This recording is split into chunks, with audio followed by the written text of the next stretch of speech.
오늘 저와 여러분들에게 주시는 하나님의 말씀은 구약 성경 민수기서입니다. 25장 1절부터 마지막 절까지 한 절씩 교독하겠습니다.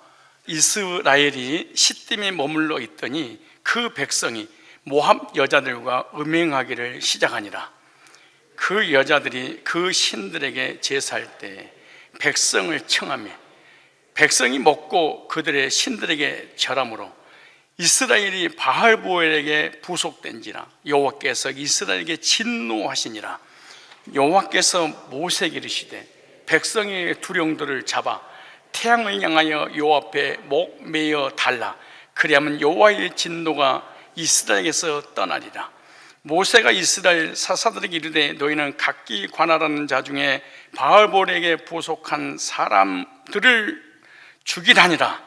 이스라엘 자손의 온 회중이 해막문에서 울 때 이스라엘 자손 한 사람이 모세와 온 회중의 목전에 미디안의 한 여인을 데리고 그 형제에게 온지라. 제사장 아론의 손자 엘르아살의 아들 비나스가 보고 회중의 가운데서 일어나 손에 창을 들고 그 이스라엘 남자를 따라 그의 막에 들어가서 이스라엘 남자와 그 여인의 배를 꿰뚫어서 두 사람을 죽이니 연병이 이스라엘 자손에게 그쳤더라. 그 연병으로 죽은 자가 24,000명이었더라. 여호와께서 모세에게 일러 가라사대 제사장 아론의 손자 엘르아살의 아들 비느하스가 나의 질투심으로 질투하여 이스라엘 자손 중에서 나의 노를 돌이켜서 나의 질투심으로 그들을 진멸하지 않게 하였도다. 그의 그 후손에게 영원한 제사장 직분의 언약이라. 그가 그 하나님을 위하여 질투하여 이스라엘 자손을 속죄하였습니다. 죽임을 당한 이스라엘 남자 곧 미디안 여인과 함께 죽임을 당한 자의 이름은 시므리니 살루의 아들이요 시므온인 종족 중 한 족장이며 죽임을 당한 미디안 여인의 이름은 고습이니 수르의 딸이라. 수르는 미디안 백성 한 종족의 두령이었더라. 여호와께서 모세에게 일러 가라사대 미디안들을 박해하며 그들을 치라. 이에 그들이 그에게로 너희를 박해하되 부올의 일과 미디안 족장의 딸 곧 부올의 일로 연병이 일어난 날에 죽임을 당한 그들의 자매 고수비의 사건으로 너희를 유혹하였습니다. 아멘. 하나님께서 이스라엘 백성들을 애굽에서 출애굽시켜서 약속의 땅, 젖과 꿀이 흐르는 가나안 땅으로 인도하실 철저한 계획을 가지고 이스라엘 백성들을 애굽에서 출애굽을 시켰습니다. 그러나 하나님께서 광야 생활했던 이스라엘 백성들을 향하여 1세대 신자 1세대 이스라엘 백성들은 가나안 땅에 들어오지 못하고 광야에서 다 죽게 될 것이다 라고 말씀을 하셨습니다. 애굽이라고는 세상에서 하나님의 절대적인 능력으로 출애굽을 해서 가나안 땅을 향해서 가야 될 이스라엘 백성들이 광야에서 멸절당할 수밖에 없었던 것은 바로 전능하신 하나님을 믿지 않았다 뿐만 아니라 하나님께서 약속의 땅 가나안을 주시겠다고 말씀하셨는데 그 말씀에 불신을 했을 뿐만 아니라 그 약속의 땅 가나안을 악평을 했습니다. 그리고 은혜로 주신 약속의 땅을 자기 힘과 자기 의지와 행위로 들어가려고 할 뿐만 아니라 하나님이 가장 싫어했던 우상 숭배, 거짓 진리를 믿고 피조물을 하나님처럼 섬긴 죄를 졌습니다. 그리고 하나님을 시험했고 의식주 어려움이 올 때마다 하나님과 모세를 원망했고 모세를 돌로 쳐서 죽이려고 하는 이런 악한 죄에 빠졌습니다. 그 결과 하나님의 징계로 가나안 땅에 들어가지 못하고 광야에서 죽을 것이다 라고 예언했고 예언한 대로 광야에서 죽었습니다. 민수기 14장 35절로 37절 말씀 보면 나 여호와가 말하였거니와 모여 나를 거역하는 약한 온 회중에게 내가 단정코 이같이 행하리니 그들이 이 광야에서 소멸되어 거기서 죽으리라. 모세의 보냄을 받고 땅을 탐지하고 돌아와서 그 땅을 악평하여 온 회중으로 모세를 원망케 한 사람 곧 그 땅에 대하여 악평한 자들은 여호와 앞에서 재앙으로 죽었고 하나님을 믿지 않거나 하나님을 의지하지 않거나 하나님을 신뢰하지 않는 사람의 공통점이 있는데 신자나 불신자나 바깥에 있는 불신자나 교회 안에 있는 불신자나 공통점이 있습니다. 원망불평입니다. 근데 그 원망불평을 할 때 어떤 일이 벌어지냐, 주변 사람들까지 원망불평하도록 영향력을 끼쳐서 하나님과의 관계를 깨트려 버리죠. 이름으로 인해서 광야에서 멸망당했다 이렇게 말합니다. 그런데 이새들에 관한 말씀이 오늘 본문 말씀입니다. 오늘 본문 말씀은 가나안 땅을 눈앞에 두고 있는 모압 평지에서 이스라엘 광야 2세대들이 이 2세대들은 애굽에서 태어난 사람이 아니라 광야에서 태어났던 젊은 사람들이죠. 그런데 하나님 앞에 죄를 짓고 있는 모습을 지금 보여주고 있습니다. 자신들의 조상들이 죽어가는 모습을 보았음에도 불구하고 인간의 죄악된 근성이 있기 때문에 조상들이 지은 죄를 그대로 본받아서 짓습니다. 기존 신자가 썬데이 크리스찬이 되어버리면 자기가 전도한 사람도 썬데이 크리스찬이 됩니다. 자기가 11조를 하지 않으면 자기가 전도한 사람도 하지 않습니다. 자기가 헌신을 하지 않으면 자기가 전도한 그 사람도 헌신하지 않습니다. 왜? 그 나무에서 그 열매를 맺기 때문에 그렇습니다. 그렇다면 이스라엘 백성들이 1세대가 죽어가고 멸망하고 광야에서 멸망당하는 것을 봤으면 우리는 그러지 말아야지, 그리고 정반대의 믿음을 가졌어야 됩니다. 우리 아버지가 날라리면 나는 그러지 말아야지. 우리 아버지가 술 주전뱅이면 나는 주전뱅이가 되지 말아야지. 우리 아버지가 노름꾼이면 나는 노름꾼이 되면 안 되지. 우리 부모님이 이혼했으면 나는 이혼을 하면 안 되지.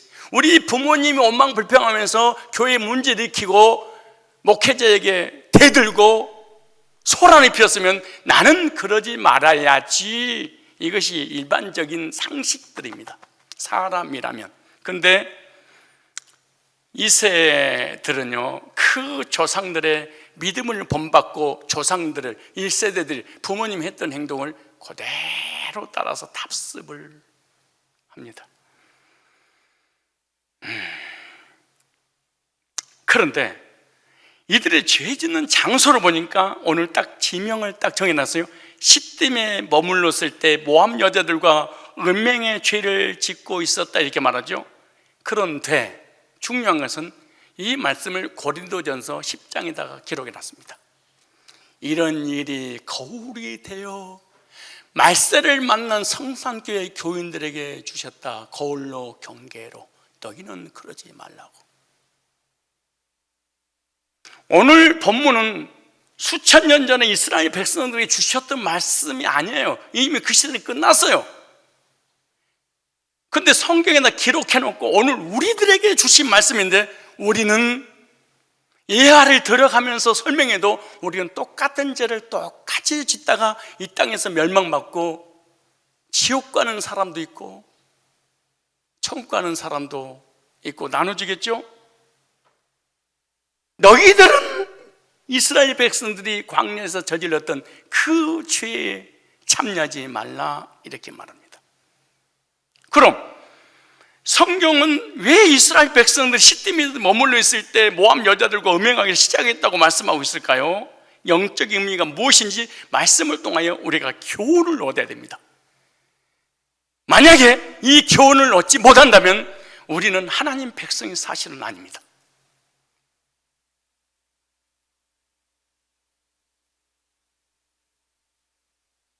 오늘 민수기 15장 2절이 이렇게 시작합니다. 이스라엘이 시딤에 머물러 있더니, 무슨 말이에요? 교인들이 시딤이라는 교회에 머물러 있더니 그 백성이 모압 여자들과 음행하기를 시작하니라. 이스라엘 광야 2세대들이 가나안 땅을 목전에 두고 발람의 꼬임에 빠져 모압 여자들과 음행하기 시작하고 있는데, 항상 사탄은 우리에게 접근해서 죄에 빠지고 세상에 빠지고 우상에 빠지고 진리를 버리고 구원받지 못하고 멸망을 당하도록 하는 것이 사탄이 하는 일입니다. 오늘 저와 여러분들은 본 말씀을 통하여 어떤 사람을 본받아야 될 것인가 라고 하는 교훈을 얻어야 되는데, 첫째, 시딤의 영적 의미를 먼저 보겠습니다. 원래 이 시딤이라는 이 한글로 번역된 이 언어에는 슈팀이라고 되어 있습니다. 슈팀, 스팀이 아니고 슈팀. 이 말은 조각목, 채찍, 재앙이라는 뜻입니다. 이스라엘 백성들이 가나안 땅을 눈앞에 두고 얼마나 기뻤을까요? 얼마나 설렜을까요? 애굽의 10가지 재앙을 퍼부어서 하나님의 능력으로 출애굽을 해서 광야의 고난을 지나 적과 꿀이 흐르는 약속의 땅을 눈앞에 딱 두고 있는 그 장소가 시딤이라는 곳입니다.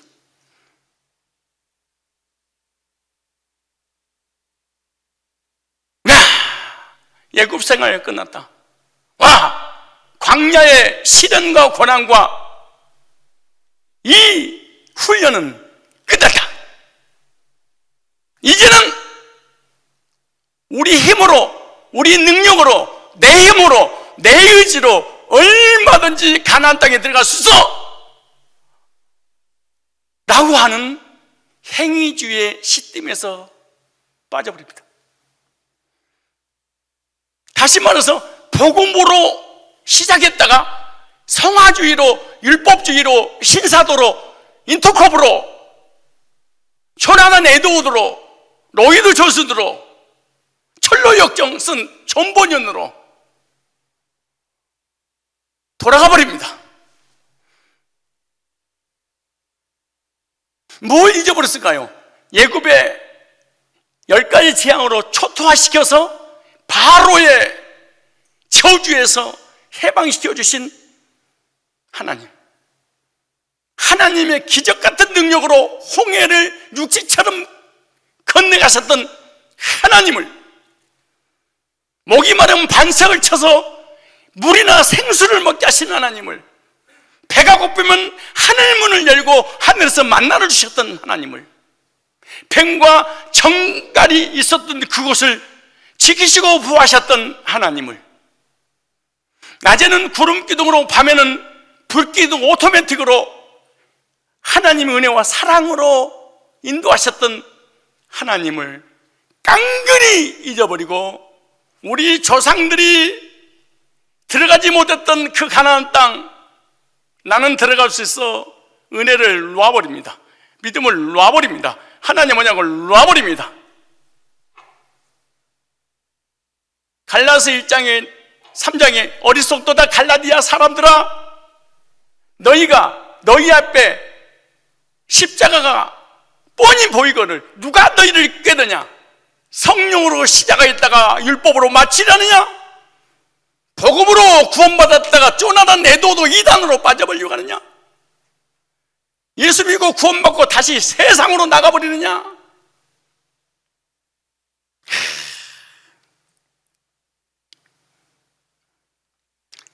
이 틈새를 사단은 놓치지 않습니다. 따라서 합시다. 이 틈새를 사단은 놓치지 않는다.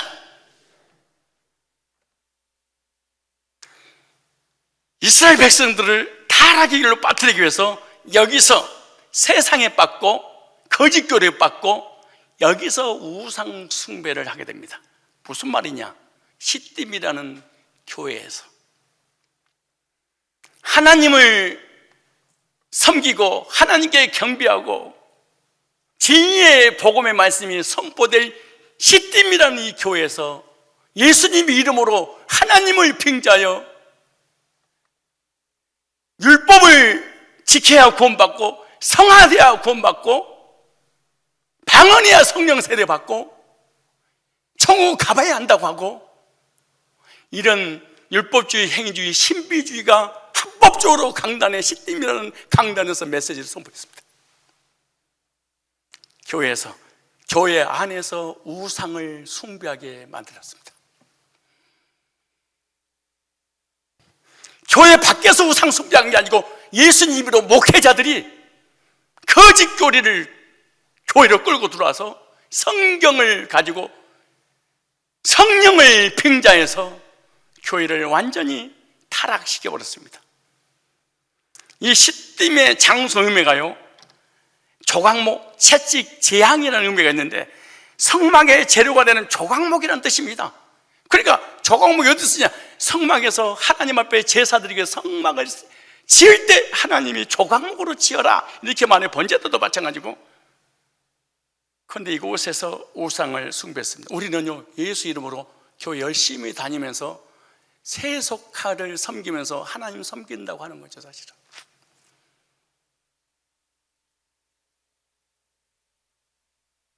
또한 십자가에서 채찍에 맞으시고 고난당하신 예수 그리스도를 상징하는 장소가 시딤이라는 장소입니다. 이 장소에서 이스라엘 백성들은 음행의 죄를 졌습니다. 그리고 하나님의 진노로 지형을 받아서 24,000명이 오늘 본문에 죽었습니다.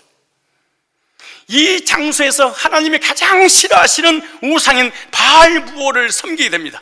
이것은 영적으로 예수 그리스도 이름을 짓밟고 있는 것을 의미하고 있습니다. 무슨 놈의 구원을 단번에 봐도 뭐가 영원히 온전하게 돼? 집사님, 구원은 가봐야 하는 거야. 집사님, 십계명을 지켜서 성화되지 않으면 못 가. 집사님, 회개해야 돼. 성산교회를 다니고 있으면서 사부작 들어와서 미혹시키는 거짓 교리의 교인들이 시딤에서 이 짓을 했습니다. 예수님은 이 땅에서 언제 문제 해결했지만 자범죄는 회개하지 않고 죽으면 지옥 가. 하나님의 구속을 짓밟아버리고 하나님의 영광을 땅에 떨어뜨리는 곳이 시딤이라는 장소입니다. 민수기 25장 1절에 이렇게 말하죠. 이스라엘이 시딤에 머물러 있더니 그 백성이 모압 여자를 음행하기를 시작하니라. 여기 시작, 시딤에서, 교회에서 음행을 시작했다, 이 말이 할랄이라는 히브리어 단어입니다. 이 말씀은 더럽히다, 구멍을 내다, 찌르다, 부정하다, 깨트리다 이런 뜻입니다. 이스라엘 백성들은 모압에서 이방 여자들과 음행하기를 시작했는데 이것은 육체적 음행과 영적 음행의 죄를 동시에 저질렀습니다. 왜냐? 이방인들이 이방신을 섬길 때는 영적인 죄만 짓지 않습니다. 육신적인 죄를, 음란한 행동을 창녀처럼 그대로 하죠. 이스라엘 백성들이, 이 세대들이 시딤이라는 장소에서 음행을 시작하므로 앞으로 오실 예수 그리스도의 형상을 더럽히고 부정하게 만들어 주님의 몸에 구멍을 내는 고통을 주고 주님의 마음을 찔러버리는 행동을 했습니다. 어디에서? 교회에서. 누구 이름으로? 하나님 이름으로. 뭘 가지고? 성경을 가지고 똑같이 이 시대의 사람들이. 이들은 예수 그리스도를 상징하고 있는 시딤이라는 장소에서 하나님이 가장 싫어하시는 우상과의 관계를 맺고 영적인 죄를 저지르고 말았습니다. 이들은 예수 그리스도를 깨닫지 못하고 예수님이 하나님이신지, 예수님이 하나님이신데 사람의 몸을 입고 이 땅에 오신 구세주인지를 모르고 십자가에 못 박아버린 유대인들의 죄를 그대로 짓고 있었습니다. 이스라엘은요, 세상의 여인들과 이방인들이 섬기는 신들을 보고 마음이 뒤집혀 버렸습니다. 우리 교회 청년들이 모태신앙으로 쭉 오다가 대학 딱 들어가면은 교회를 거의 50% 이상은 떠납니다. 캠퍼스의 맛을 보고, 남자의 맛을 보고, 여자의 맛을 보는 순간 교회는 딱 돌아서 버립니다. 그래서 결혼 전에 믿음은 사실은 인정해줘도 안 됩니다. 구원받고 구원 간증을 하고 난리를 치더라도 사실은 정확하게 기다려야 됩니다. 나는 우리 장로님들, 권사님들, 중직자들이 구원받고 난리 친다고 해서 잘 믿지는 않습니다. 솔직히 믿지 않습니다. 기다려 봐야 합니다. 이 사람이 세상에 속했는지 하나님께 속했는지.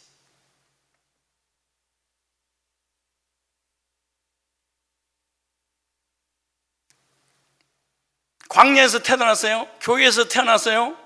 세상을 몰라요? 우상도 몰라요? 여자도 몰라요? 남자도 몰라요? 너무 평범하게 하나님 진리의 복음 구원만 알아요? 근데 세상 맛을 봤어요? 세상 남자들을 봤어요? 여자들을 봤어요?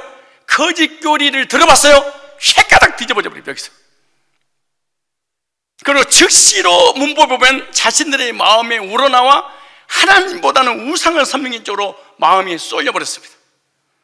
조금 전까지만 해도 하나님을 따르고 하나님을 찬양하고 하나님께 영광을 올렸는데 지금은 우상을 섬기며 우상한테 영광을 돌립니다. 결국 이 죄 때문에 이들은요, 하나님의 질투를 사게 되었고 재앙을 받는 계기가 되었습니다. 이 말씀을 갈라디아서 1장 6절에 이렇게 말합니다. 그리스도의 은혜로 너희를 부르신 이를 이같이 속히 떠나 다른 복음을 따르는 것을 내가 이상히 여기노라. 어떻게 구원받은 하나님 백성이 신사도에 빠집니까? 어떻게 인터콥에 빠집니까? 어떻게 조나단 에드워드에 빠집니까? 왜 너희도 존슨에 빠집니까? 어떻게 성화주에 빠집니까? 방언이 성령 세례라고 장로교회 목회자가 집사들이 어떻게 빠집니까?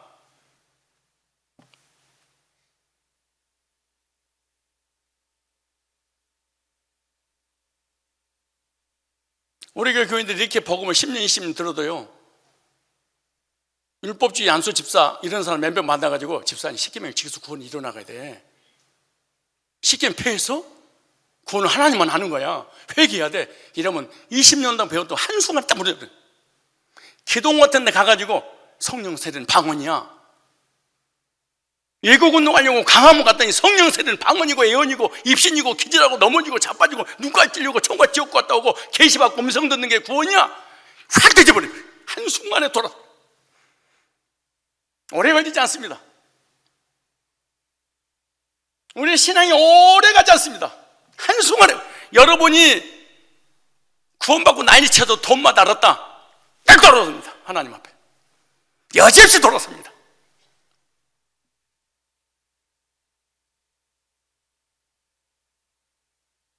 지금 여러분이 회사에서 바이어가 찾아와서 오늘 라고 10억짜리 계약합시다.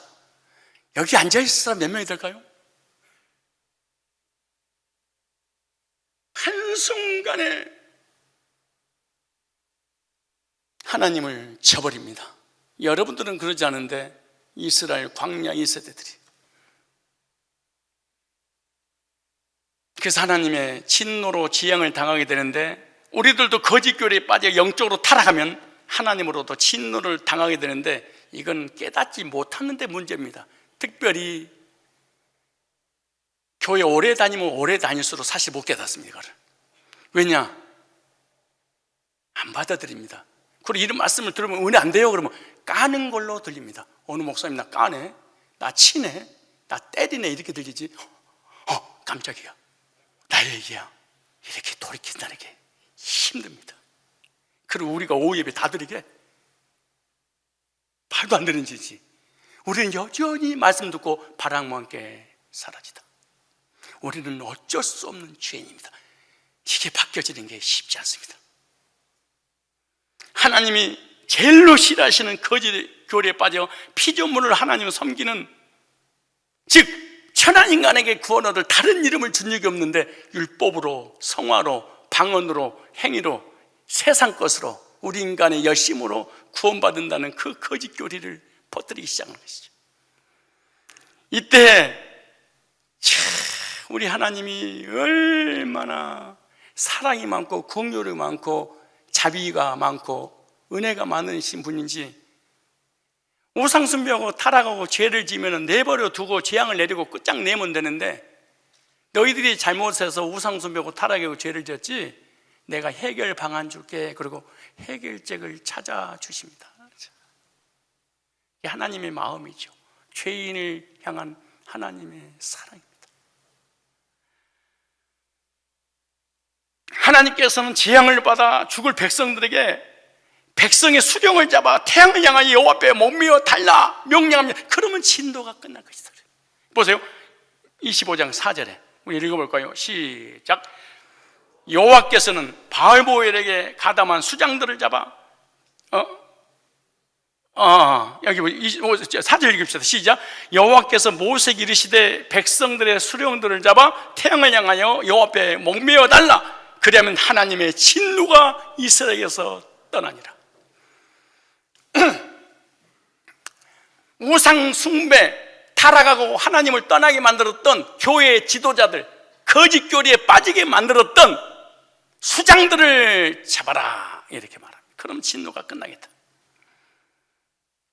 여기서 목매어 달라 이렇게 말해요. 이 목매어 달다 이 말이 히브리어로 야카라는 단어인데요, 관절이 삐다, 찢어지다, 소외되다, 싫어하다 이런 뜻입니다.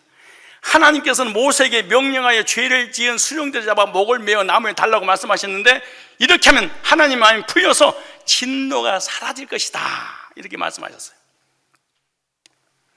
그럼 왜 하나님은 이스라엘 백성들이 우상 숭배에서 하나님의 진노와 지향이 임하게 되는 그들의 수령을 목매어 매달아 죽게 하라고 하셨을까요? 그 말씀이 신명기 21장 23절에 나옵니다. 신명기 21장 23절. 그 시체를 나무에 밤새를 두지 말고 그날에 장사하여 네 하나님 여호와께서 네게 기업으로 주신 땅을 더럽히지 말라. 나무에 달린 자는 하나님께 저주를 받은 자니라 그랬어요. 구약의 이스라엘 백성들이 잘못을 하면 나무에 달아서 저주를 받게 했습니다. 그러니까 나무에 달았다 그러면 하나님 앞에 저주를 받은 사람이다 라고 누구든지 알게 됩니다. 그러니까 나무에 달린 자들은 하나님께 저주를 받았다는 표시입니다. 그런데 하나님께서 죄를 지은 두 령을 잡아 나무에 매달려고 하는 것은 이스라엘 대표로 저주를 받았다. 누군가가 대표가 나와서 다른 사람이 지은 그 죄를 대신 벌을 받으면 대신 받은 너 때문에 다른 백성들이 저주를 받지 않을 것이다, 이렇게 말씀하셨어요. 이것은 바로 죄인들을 구원하시기 위해서 인류의 모든 죄를 짊어지시고 모든 백성들과 하나님으로부터 소외당하셔서 온몸이 피투성이가 되고 온몸이 채찍에 갈기가 찢어지신 예수 그리스도를 상징하는 것입니다. 이것은 나의 죄를 위해 십자가에 피 흘려 죽으신 예수님 믿는 자에게 모든 죄가 사라지고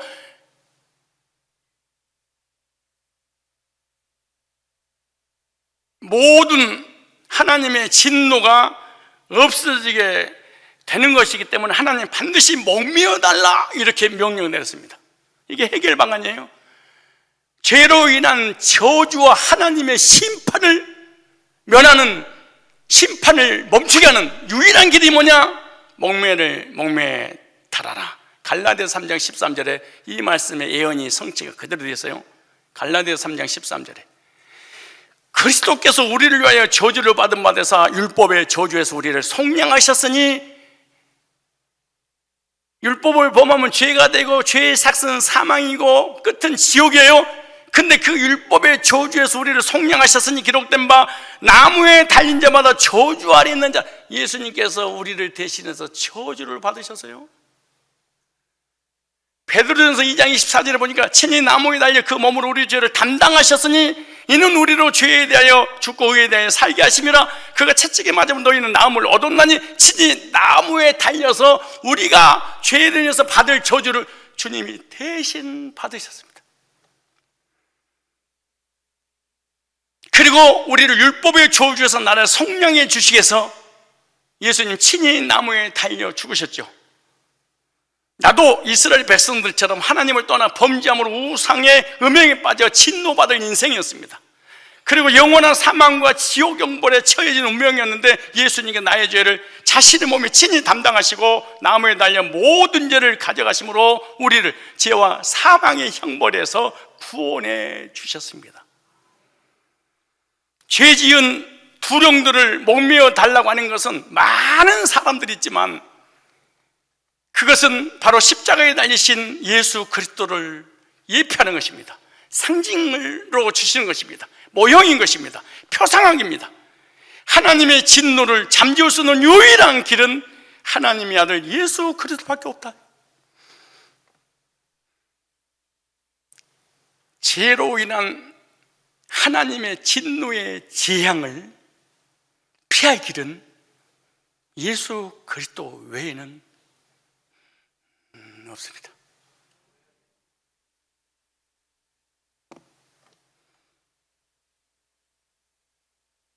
목사님,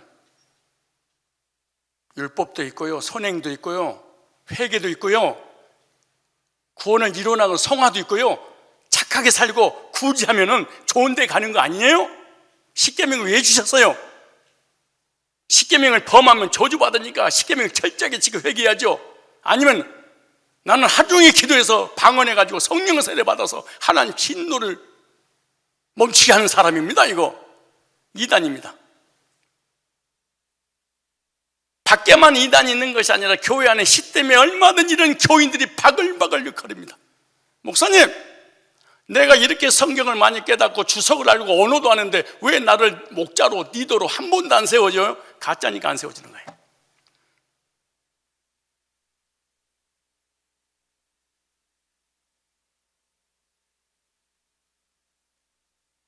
이 사람에게 천하보다 귀한 영혼을 맡길 수 없습니다.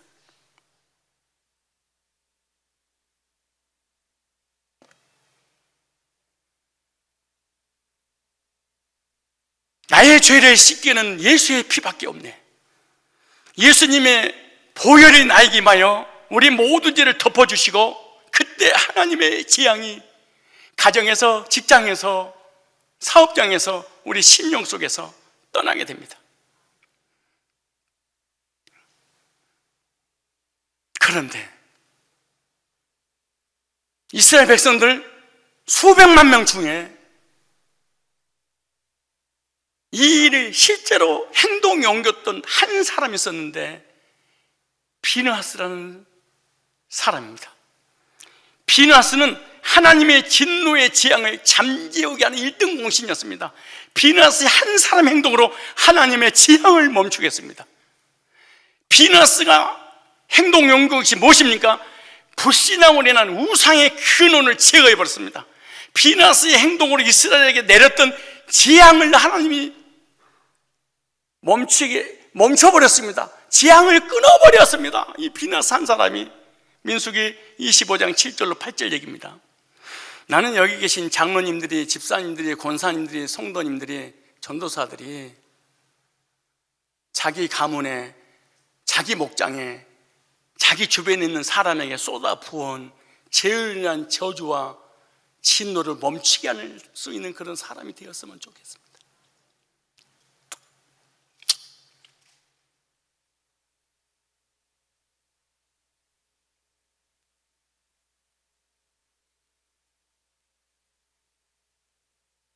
(25장 7절 8절에) 제사장 아론의 손자 엘리야살 아들 비느하스가 보고 회중의 가운데 일어서 손에 창을 들고 그 이스라엘 남자를 따라 그의 막사에 들어가 이스라엘 남자하고 그 여인의 배를 깨뜨려 두 사람을 죽인 연병이 이스라엘 자서 전염병, 코로나 이런 병이죠. 그쳤더라. 그 한 사람이 누구냐? 신약에 와서 예수 그리스도십니다. 예수 그리스도 한 분 때문에 온 인류의 하나님의 진노의 재앙의 저주의 지옥의 형벌을 멈추게 하신 것입니다.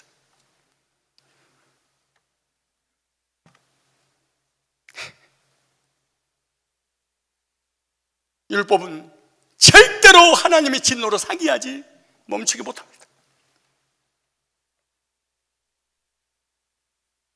우리 찾아볼까요?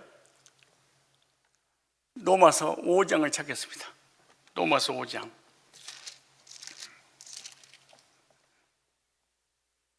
(5장) 15절입니다.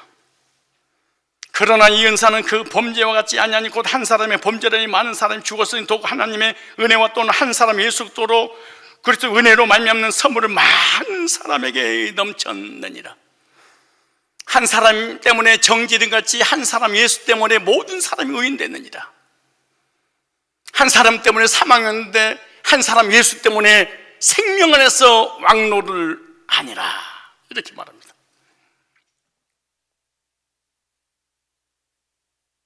비나스 한 사람 때문에 이스라엘 백성들 200만 명에 내렸던 저주의 재앙을 멈췄듯이 둘째 아담 예수님 한 분 때문에 온 인류의 재앙을, 지옥의 형벌을 면했듯이 이 시대에 그 한 사람으로 인해서 여러분의 가정과 직장과 산업과 자녀들과 후손들 위해 하나님의 재앙을 멈추게 할 그 한 사람이 과연 누굽니까?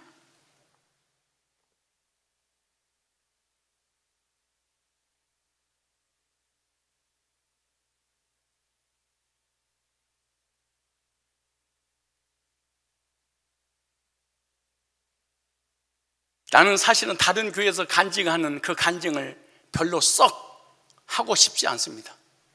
그러나 오늘 본문에 얘가 하나 적용하고 싶어서 얘기합니다.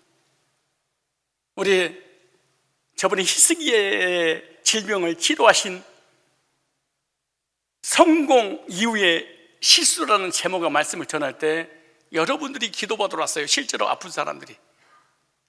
그 중에 하나가 우리 김주득 집사님, 우리 청년 딸인데 그냥 몸이 시들시들하니 움직일 수 없도록, 그래서 병원에 갔더니 변명을 알 수도 없고 언니 모르니까 집에 가시오 퇴원했습니다.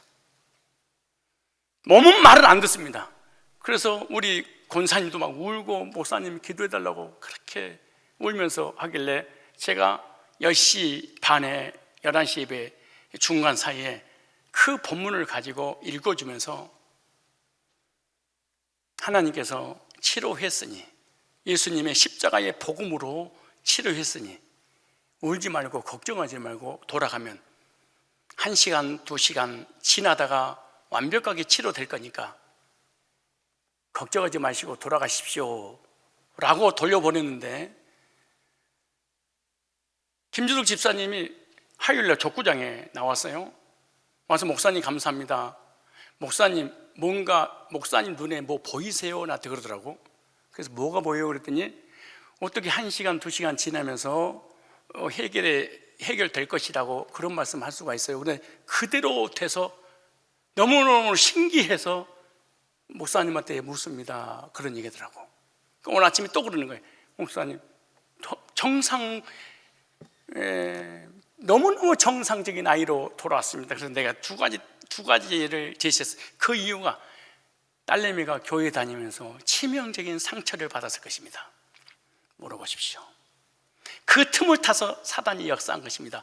병원에서 고치지 못하는 그런 병은 하나님께서 기도하는 순간에 직방으로 사단이 떠나감으로 해결됩니다. 그랬더니 그랬던 것 같습니다. 그런 얘기더라고. 조금 지나니까 유춘진 집사님이 카카오톡 방부터 시작해서 자기 폐암 이익입니다. 기도해 주세요. 또 한 주 지났더니 우리 누굽니까? 조병만 안수집사님 찾아와서 목사님 기도 더 해주셔야 되겠습니다. 왜요? 폐암이 전이가 돼서 이걸 뭐라고 여기에 임파션이라고 하잖아요. 여기까지 전이 될 가능성이 많이 있어서 이거 조직 검사를 해봐야 되니까 기도해 주세요. 그래서 이제 이미 금요일 날, 토요일 날 이 암 선고를 딱 받고 이제 기도하고, 그러니까 병원에 가자마자 길병원에서 뚜껑 열어버린 거예요. 다 뜯어냈죠. 수술해야죠. 왜? 이 암이 CT에 암으로 나와 있으니까. 근데 이제 나한테 며칠 지나서 수술 잘했습니다. 기도해 주셔서 감사합니다. 그리고 문자가 왔어요. 그리고 또 일주일이 지나니까 4일 전인가 또 전화가 왔어요. 목사님, 저 폐암 아니래요. 그래. 아니 무슨 소리야. CT에 다 폐암으로 나와서 다 뚜껑 열어놓은 거 찢어놓고는. 그랬더니 폐렴을 폐암이라고 그랬대요. 그래. 그래서 내가 그랬어요. 집사님, 폐암을 폐렴으로 하나님 바꾸신 것 같아. 그랬더니 아멘 그래야 되잖아요. 그럴까요? 난 이런 사람들 너무 많이 봤어, 우리 교인들 중에. 그리고 기적을 체험하고 이런 사람들 우리 교회에 붙어 있는 걸 못 봤습니다. 말씀으로 찾아오지 않고 말씀이 치러오지 않고는 거의 그 문제를 우연히, 아니면 나중에 이런 말까지 들리더라고. 오진이었구나, 이거. 법적으로 내가 뭔가 땡겨야지.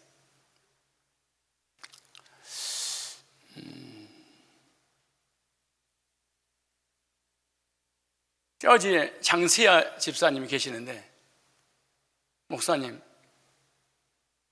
저 병원에 갔더니 폐암이랍니다. 기도해 주세요. 그러더라고. 그래서 내가 이랬어요. 집사님, 뭐하러 재혼했어? 그냥 죽어버리지. 재혼해가지고 부인 옆에다 데려놔놓고 이게 안 말기면 어떡하라고 그래. 그걸 울먹거리면서 기도를 했습니다. 며칠 전에 나한테 그래요. 목사님, 그 CT 찍어보니까 폐가 시커했는데 감사하게도 아무렇지도 않습니다. 하나님이, 나는 100% 하나님이 치료주신 걸 믿습니다. 이러더라고. 믿음이 없거나 인본주의는, 이스라엘 백성들의 광야에서 멸망당한 사람들은 병을 고쳐줬다고 개의치도 않고 복음을 전해도 개의치 않고 그냥 하나의 정교인들이기 때문에 그렇습니다. 영적인 병이든 육신의 병이든 정신적인 병이든 영적으로 구원의 문제든 삶의 고난이든 문제가 왔을 때 그것을 해결해 줄 수 있는 그 한 사람이 과연 누구일까요? 한 사람이.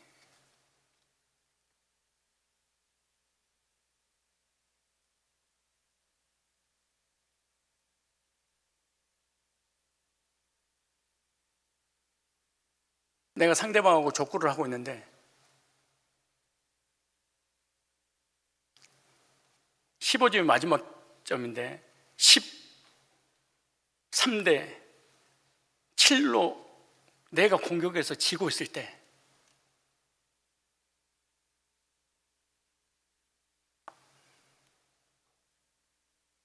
대타가 나와서 나를 대신해서 15대 13으로 역전시켜 줄 수 있는 그런 사람이 대타로 준비가 되어 있다면 얼마나 좋을까요?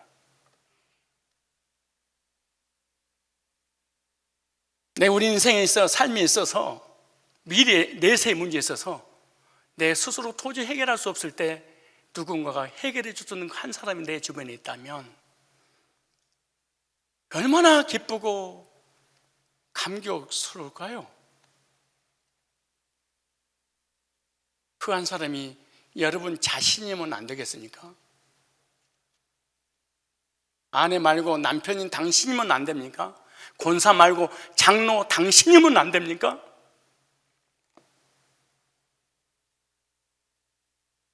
목사 말고 우리 전도사이면 안 됩니까? 그 한 사람을 주님은 찾습니다.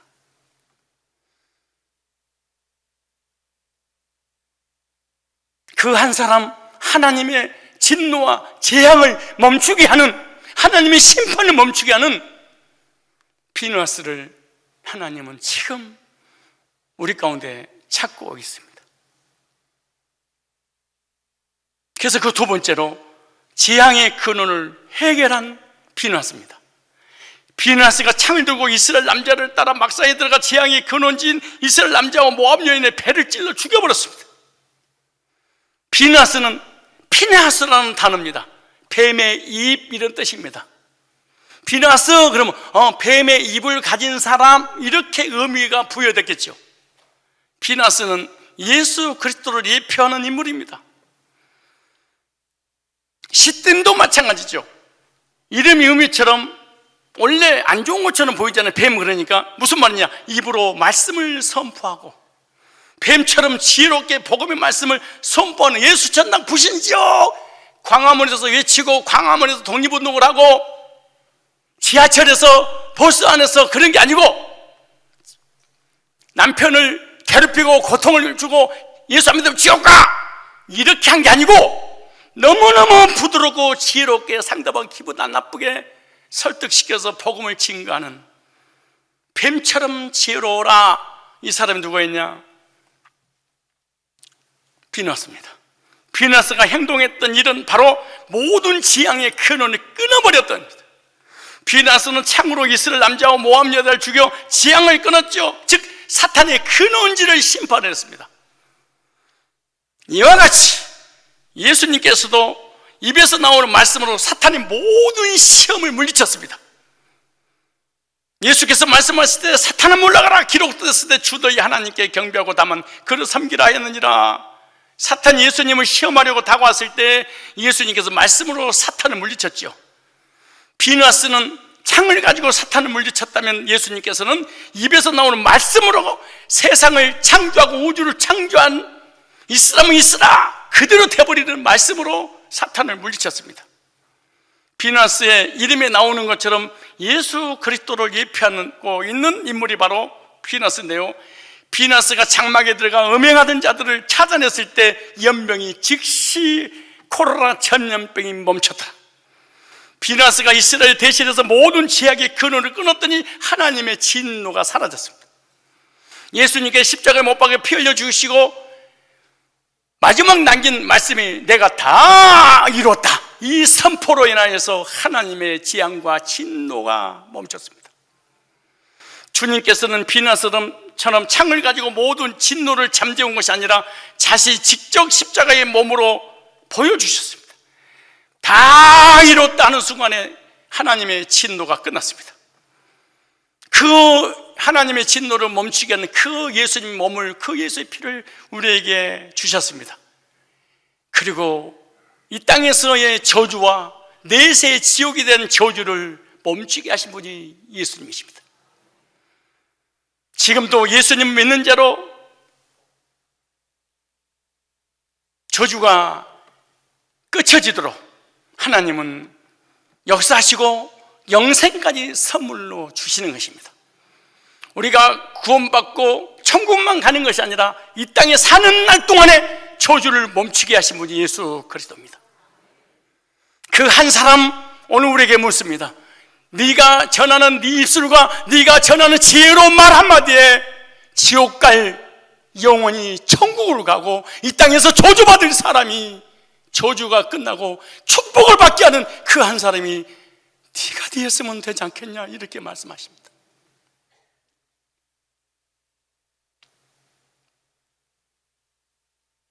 세 번째입니다. 그럼 비느하스가 죽였던 사람은 누굴까요? 오늘 민수기 25장 14절로 15절에 너무너무 중요한 말씀이 있습니다. 누구를 죽였는가? 죽여야 될 사람이 누군가? 죽임을 당한 이스라엘 남자 곧 미디안 여인과 함께 죽임을 당한 자 이름은 시므리니 실루의 아들이요 시므온의 조상의 가문 중 한 지도자이며 죽임을 당한 미디안 여인의 이름은 고수비니 수리의 딸이라 수르는 미디안 백성의 한 조상의 가문의 수령이었더라, 이렇게 말합니다. 이스라엘 남자는 시므리며 여자는 고습이라고 딱 이름을 죽였던 사람이 이름을 기록해 놨어요. 이들은 누구였냐? 지도자들의 자녀였습니다. 리더들의, 수장들의, 족장들의 자녀들이었습니다. 족장들의, 리더의, 수장들의 자녀들이 짓지마다 죄를 짓게 되죠. 하나님께서 지도자들의 목을 매달아 여호와의 진노를 잠재우게 해주셨습니다. 이 시므리의 단어의 의미를 볼까요? 참, 오늘 이 말씀을 적용해야 됩니다. 여러분이 잘못하면 여러분은 정말로 시딤이라는 교회에서 열심히 다녀 저주받고 이사들 다니거나 지옥 가고 맙니다. 왜냐? 시므리는 언어에 보면은 지므리에서 왔습니다. 이 단어는 자마리에서 왔는데요, 무슨 의미냐? 찬양하다. 시므리, 이렇게 오늘 내가 우리 김용성 장로님 큰아들 경찬이가, 둘째는 성찬인데 머리 따고 다니는 애는 성찬이고 멀쩡하게 다니는 경찬입니다. 어렸을 때 뭐 이렇게 멋지게 살아가는 거지. 괜찮죠? 저도 나중에 옛날에 어렸을 때 장발 이렇게 하고 가면은 그 장발 단속 있을 때 경찰에 오면 도망가다가 딱 잡히잖아요. 그럼 여기를 쑥 밀어버려. 그럼 여기가 고속도로 뚫려. 그럼 창피하잖아요. 그럼 여기도 머리 이렇게 올려가지고 그러면서 머리 휘들. 그때 내가 전도사 때도 그랬잖아요. 그런데 청년이 얼마나 그거 뭐 머리 뭐 볶고 하얗게 하고 노랗게 하고 뭐 구워 먹고 라면 끓여 먹고 막 이런 거 한다고 해서 뭐 놔두세요. 가만 두세요. 한때지요 뭐. 그런데 세무사 시험, 이거 공무원 시험은 더 힘든 거잖아요. 세무사 시험 얘가 1차에 합격을 했어요. 얼마나 감사합니까? 2차만 남았어요. 기도해 주세요. 1차 때 기도해 주시고 또 기도해 주세요. 기도. 이런 김용성 장로님과 박영희 권사님 믿으면 진짜 우리 교회에서 따라갈 사람 누가 있겠습니까? 진짜 대단합니다. 사사건건 나한테 와서 기도받고 사사건건 보고합니다. 그리고 10에 5조 했던 사람들입니다. 어려울 때. 여러분들은 요구는 뭐 11조도 요구 안 하는데 무슨 10에 5조입니까? 구원자도 간신히 받아야 될 거 아니겠습니까? 그런데 이름을 부르면서 하나님, 하나님께 경배와 찬양을 올려드릴 우리 김경찬 1차 합격하고 2차 합격을 해서 하나님께 찬양과 영광 올려드리는 이름대로 되게 하옵소서, 이렇게 내가 기도를 해줬어요. 그랬더니 장로님이 진짜 이름대로네요 그러더라고. 오늘 시므리는요, 이름 딱 부르는 순간에 찬양하다, 연주하다, 노래하다 이런 뜻입니다. 그런데 시므리는 하나님께서 그 시대에 가장 좋은 찬양, 노래의 은사를 주셨어요. 그런데 자신의 이름에 걸맞지 않게 바알 부호를 섬기는데 자신의 재능을 사용을 했어요. 하나님을 찬양해야 될 사람이 세상에서 딴따를 했어요. 하나님을 찬양해 우상을 찬양했어요. 악기를 가지고 주님께 영광 돌리는 연주를 해야 될 사람이 세상에 타락된 음악을 통해서 세상 사람한테 영광을 돌렸어요. 왜 줄 아세요? 광야에서는 하나님께 찬양하고 영광을 올려드리고 연주로 예배에 쓰임 받았는데 시딤이 와서 찬양을 하고 음악을 하니까 세상 사람들이 우와 노래 잘한다, 이런 사람을 교회에 썩히다니, 이런 사람을 선거에 앉히다니, 이런 사람을 TV조선 미스터트롯에 안 내보내고 여기서 썩히다니, 미스터트롯 나갔더니 우와 조회수 1위를 하네. 그때 뒤집어져 버린 거예요. 내가 이런 사람이야? 그리고 하나님을 떠나서 세상에서 세상의 인기몰이에 빠져서 세상으로 돌아가 버리는, 그게 바로 오늘 등장한 시므리라는 사람입니다. 나는 음악 전공한 사람들이 믿음 있다고 보지 않습니다. 그리고 겸손한 사람, 나 62년 살았는데 없습니다. 거의. 어떻게 보면 알 수 있냐? 음악 잘하고 노래 잘하는 사람이 말씀에 반응한 걸 본 적이 없습니다. 마치 악보가 틀렸냐 맞았냐 하듯이 평가는 가능하더라도 목사님 말씀에 뒤집어주고 은혜 받고 하나님 음성이 이건 줄을 몰랐습니다. 이런 사람을 내가 만나본 적이 없습니다. 없습니다. 우리 교회는 있을지 모르겠지만 남은 교회는 없습니다. 예를 들어 회중석에서 찬양을 하고 이 앞에서 찬양 인도하는 게 다릅니다. 우리 복음이 자매가 임용호 씨 학교가 우리 교회 등록해서 왔을 때 우리 교회 찬양 인도자가 있었습니다. 우리 교회 청년이었죠. 오랫동안 경누군데 찬양을 했죠. 그래서 내가 새신자가 왔으니까 또 내가 좀 뭔가 자리를 좀 바꿔서 좀 정착을 해줘야 되잖아요. 또 실력도 있고 체인지하는 순간 복음 집사한테 문자로 직접적으로 무시를 하고 깔아뭉개고 그런데 이렇게 참았더라고. 나중에 알게 됐는데 그런 교회를 미련 없이 떠나버리더라고. 우리 교회 박 장로님하고 너무너무 잘 아는 어떤 잘생긴 남자 집사님이 수예배를 찬양을 인도했어요. 그래서 이정범 집사님하고 좀 체인지해서 좀 해라. 이정범 집사님하고 체인지 되는 순간에 찬양 못하겠다고 교회를 떠났어요. 나하고 친척이 될 정도로 가까워진 적이 있는 우리 교회 수련회 가가지고 내 팔을 들면서 우리는 여호수아와 아론과 여호수아입니다. 아론과 모세, 누구지? 아론가? 꿀이 아니고 훌입니다. 그리고 눈물바다를 만들고 우리 청년 출신이고 내가 중매하고 그렇게 믿음 좋다고 내가 중매까지 하고 가슴 품에 품고 있었는데 찬양 전문가가 전도서가 와서 체인지했더니 자기뿐만 아니라 여러 사람 나갈 때 자기를 밀어내고 나가버립니다. 내가 이부 전도사님 우리 교회 왔을 때 내가 딱 한마디 했는데 기억나나 모르겠네. 전도사님 음악을 전공하고 지휘하는 사람이 겸손한 사람도 있나요? 내가 첫 인사에 그렇게 시작했습니다. 이런 사람 왜요? 우리 전도사님 자기 잘난 맛에 사는 분 아니에요 원래. 저 있잖아요 그러더라고. 그래서 물었습니다. 겸손한 사람 찾기 힘들고 말씀 받는 사람 힘들고 자기 주관대로 살아가지 말씀에 붙잡혀 살아가는 나는 전공자들을 본 적이 없습니다. 내가 그래서 전도사님 기억나요? 제가 이 말하는 거? 예, 이랬습니다. 없습니다.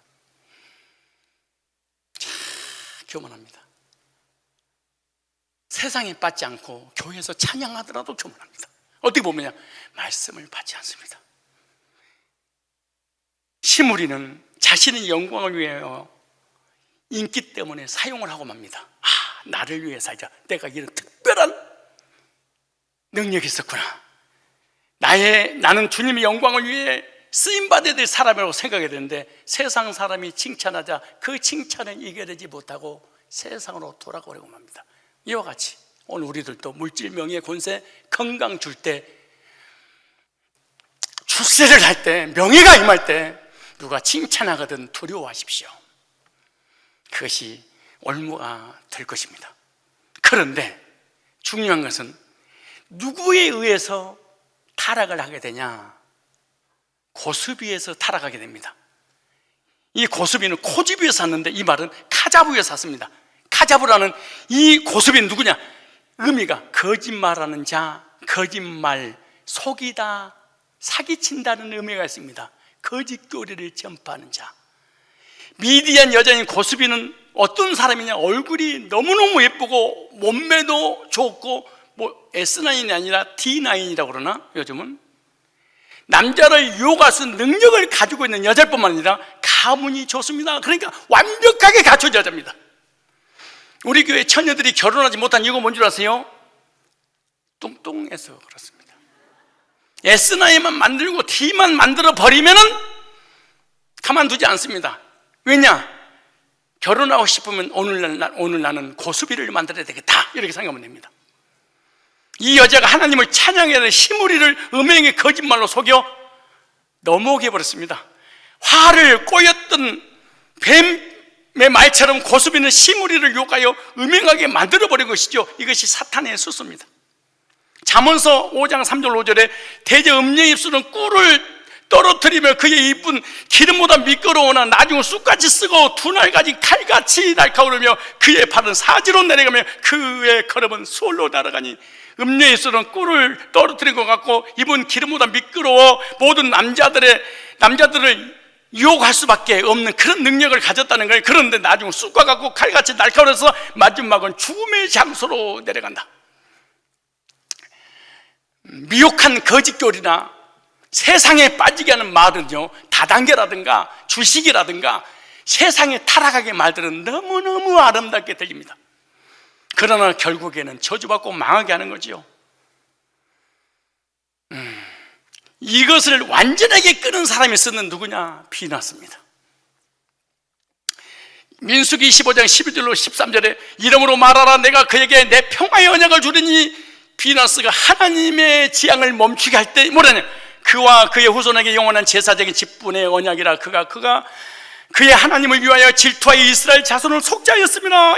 평화의 언약 질투했다 이렇게 말해요. 그러니까 비나스는 하나님으로부터 평화의 언약을 받고 후손들에게 영원한 제사적인 직분의 언약을 받게 되죠. 그래서 비나스는요 이스라엘 자손을 속죄받게 함으로 하나님의 진노를 멈추게 한 사람인데 하나님은 비나스에게 평화의 언약을 주셨습니다. 이것은 모형이었습니다. 예수님이 이 땅 오시면 하나님과의 온수관계인 우리들의 죄를 대신하여 화목제물 되어 주심으로 우리에게 평화의 언약을 허락해 주신다는 것을 예표로 보여주고 있는 거죠. 그래서 로마 3장 25절에 화목제물로 세우셨으니는 하나님께서 기대 참으신 중에 전의 진지를 간과하심으로 자기 어르심을 나타내려 하심이라 이렇게 말씀합니다. 하나님은 예수님을 화목제물로 세우셔서 백성들을 하나님께로 돌아올 수 있도록 그리고 평화의 언약을 주신 것입니다. 비나스는 바로 예수 그리스도를 예표하고 있는 그림자입니다. 예수 그리스도께서 우리 모든 죄를 소멸하시고 나의 모든 죄를 정죄하지 않으시며 오직 예수 그리스도의 의만 보고 계심으로 우리가 구원받고 하나님 자녀가 되어 영생을 얻게 되는 거지요. 결론입니다. 오늘 비나스의 한 행동으로 하나님의 진노를 멈추게 했듯이 예수 그리스도께서도 십자가에서 자신의 몸을 죄인들을 대신 해서 올라가셔서 죽으시고 하나님의 진노의 모든 저주를 잠재우게 하셨습니다. 그리고 영원한 지옥에 빠져 죽을 인생들을 주님께서 십자가에서 모두 소멸해 시켜주셨습니다. 그리고 하나님의 진노를 벗어나 영생의 나라에 들어가도록 해주셨습니다. 그리고 구원받은 하나님 백성들에게 평화의 언약과 제사장의 직분을 선물로 주셨습니다. 그러므로 예수 그리스도 안에서 거듭난 하나님의 백성들은 복음을 전하여 하나님과 죄인들과의 화목시키는, 화평시키는 언약의 선포자요 그리고 하나님께 제사 드릴 제사장이 된 것입니다. 구약의 비느하스를 통하여 하나님의 재앙을 멈추게 하셨듯이 하나님 떠나 범죄한 인간들의 죄로 인한 저주와 심판과 지옥의 저주를 십자가에서 예수님이 멈추게 하셨듯이 예수님을 통해서 구원받은 성도들에게 평화의 언약을 주시고 그 평화의 복음을 증거할 때 그 복음을 믿는 자들에게 하나님의 모든 삶의 저주와 내세 심판과 지옥의 형벌에서 건져 주시는 평화의 언약을 주셨습니다.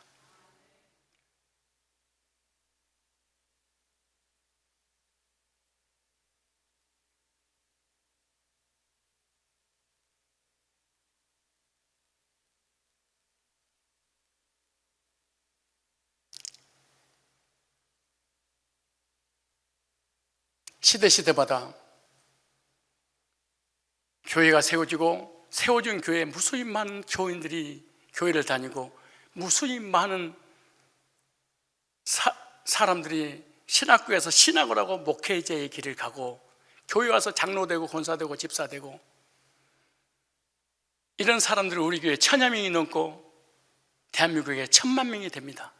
그러나 죄로 인한 하나님의 저주의 심판을 멈추게 하는 비느하스를 한 사람을 찾기가 힘든 시대에 우리가 살고 있습니다. 율법을 전하고 신비주의를 전하고 인간의 행위를 전하고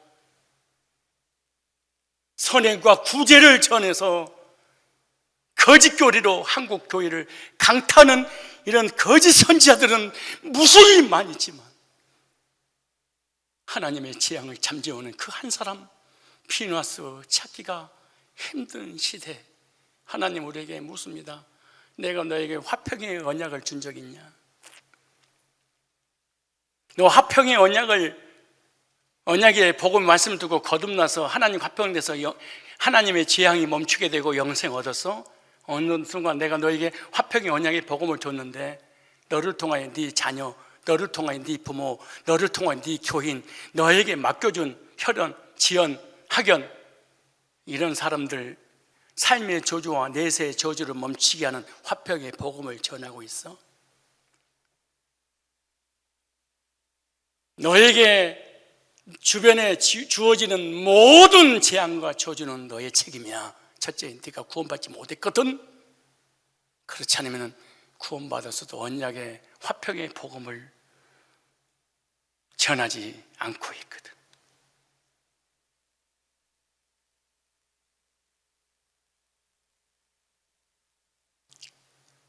적용하고 마치겠습니다. 오늘 세 사람의 이름을 등장시켜서 여러분에게 말씀을 전했습니다. 은사를 가지고 자기 영광 위해서 세상에 쓰임받는 혹시 시므리는 아닙니까? 물질과 건강과 권세와 지식과 탤런트들을 주셨는데 나의 영광을 위하여 세상에서 쓰임받고 있지는 않습니까? 그러면 여러분 이 시대의 시므리입니다. 성산교회 다니는 시므리가 100% 분명합니다. 여러분은 시물입니다. 하나님의 사람들을 하나님과 멀어지게 만들고 세속화되고 세상 것을 주면서 하나님과 멀어지게 만들고 거짓 교리를 설파하면서 하나님과 멀어지게 만든다면 여러분들은 고집입니다. 만약에 여러분을 만난 사람들이 여러분과의 대화를 듣고 여러분과 멀어지고 예배하고 멀어지고 말씀하고 멀어졌다면 여러분 성경에 기록된 고집의 신앙을 이어받은 여러분의 믿음의 조상은 고집입니다.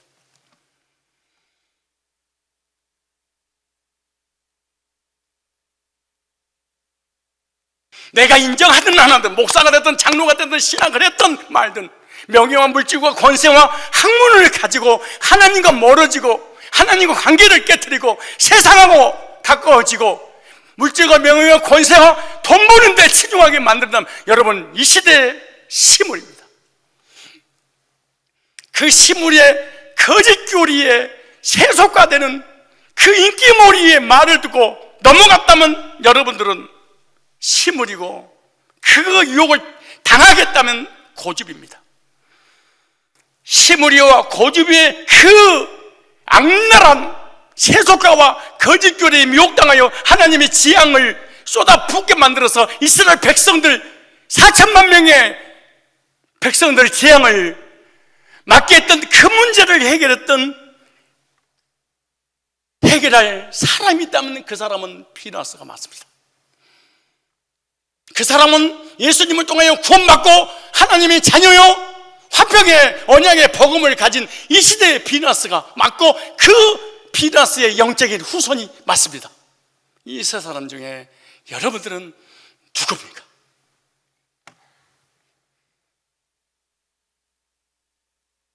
찬송하겠습니다.